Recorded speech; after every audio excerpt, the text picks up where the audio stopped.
তুই শুধু ভাঙচুর জানিস, সংসারের মান সম্মান কিছুই বুঝিস না। আমি চেষ্টা করি বাবা, কিন্তু কেউ আমাকে বুঝে তুই বেরিয়ে যা আমার বাড়ি থেকে, তোর মুখ আমি দেখতে চাই না। এই দুনিয়ায় আমার কেউ নেই, তাহলে এই জঙ্গলই হোক আমার ঠিকানা।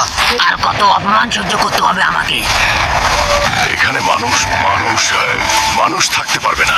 এই জঙ্গল কি তোর বাবার নাকি? চল তোরা দেখায় জঙ্গল কার। প্লিজ আমাকে ক্ষমা করে দাও please. You have disturbed the balance of our jungle, monster. আমি কি করেছি? আমাকে ছেড়ে দাও। এই জঙ্গলটা মানুষের জন্য না। আমি কি করেছি সেটা তো আগে বলো। মানুষের উপর তোমাদের তো রাগ কেন? জানতে চাও? তাহলে শোনো, 20 বছর আগের কথা। এখানে সত্যই কি গ্যাসের খনি আছে? জি স্যার আছে। কিন্তু ওখানে অনেক প্রজাতি বাস করে। আমি ওই জায়গাটা কিনতে চাই, এক্ষুনি কথা বলো। হ্যাঁ, খনির কাজ আগাচ্ছে।